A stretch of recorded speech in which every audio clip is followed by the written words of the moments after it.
it's recording.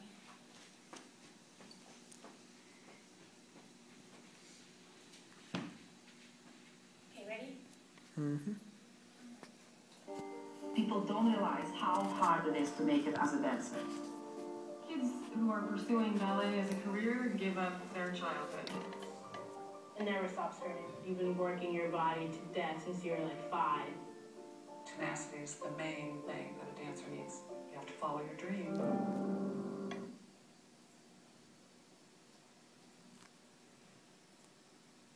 Alright. Ballet is just for boys. Ballet is just dancing. Ballet is nothing really hard-working. This video was from a documentary. It's called First Position. And it follows young people, young dancers to pursue their dreams. I want to talk to you about ballet, and that it's just not only dancing. First, I will talk about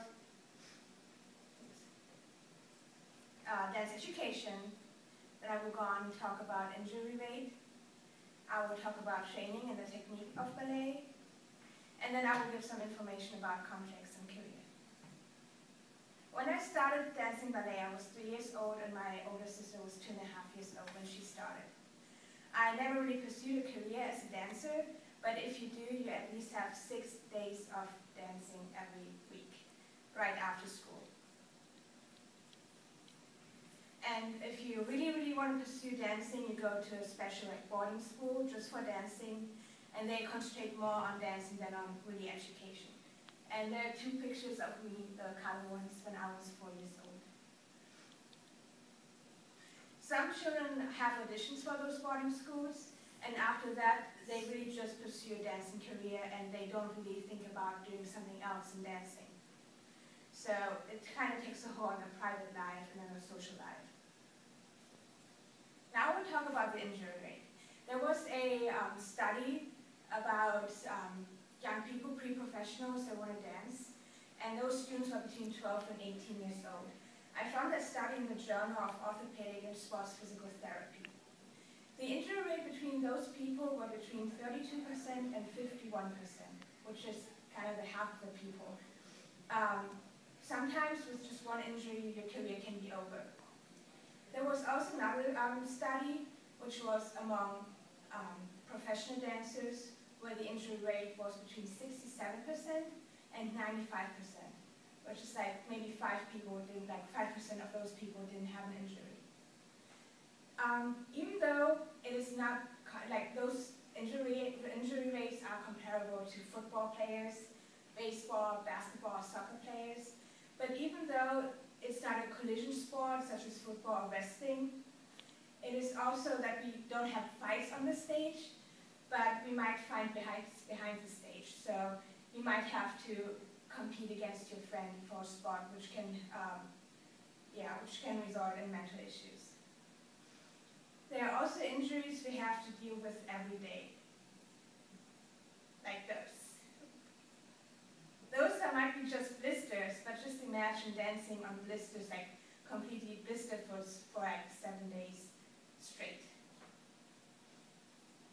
After showing you these lovely pictures, I will show you some nicer pictures. I will now talk about training and technique. Well, pirouette, chassé, piqué, they all sound nice, they all look nice, but they're not easy to learn. And there's mostly just one way to learn it right. So techniques are very important in ballet. Like techniques like the turnout, where hips, the knees, and the toes are all turned out to the sides. You usually learn that when you're really young, with like easy things that you like do during the ballet training. But I remember it hurts a lot, and it took several years, and it was one of the reasons why I had to quit dancing, because it obviously injures your knees and hips. In order to dance on point, on those nice shoes that really hurt, you have to have high arcs to dance, because you have to have strength in your feet. You can get those high arcs by foot stretching, things like that. And so that's how it looks like. Usually your foot doesn't look like that, but after this thing, it looks like it. And it hurts. And it takes several years as well, just like the turnout. And And then there's also a nice thing when you're a female dancer, you can have those shoes. They're not very soft. I use them to get a nail into a wall. And they're really hard and they hurt. And the only thing that protects your foot from this is this little thing, which is kind of like a mini sock. So this hurts. And usually as a female dancer, you start wearing those shoes with 13 years old when your feet are kind of grown out and your ballet teacher knows that you're ready and you have the strength for it.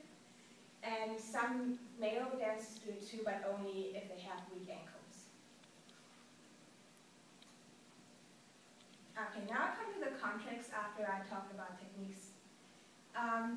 Only 5 of the people that pursue a dancing career, 5% of those people actually have a chance to pursue a dancing career. 95% of those people might end up in a job in an office or something that has nothing to do with ballet or dancing at all.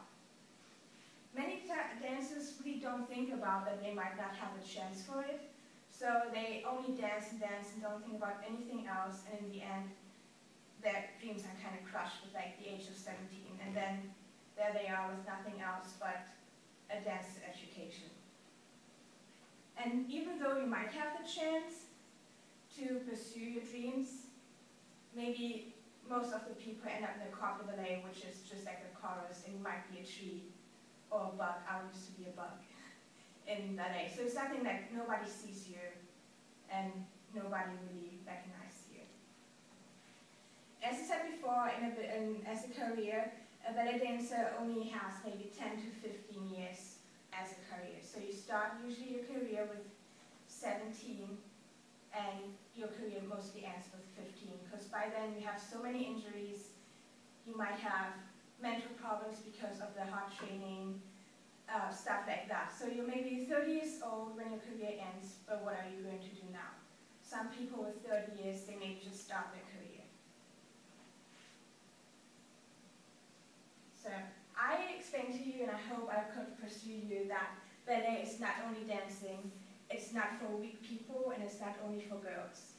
I showed you the techniques, the dance education, the injury rate, and the low rate to pursue careers.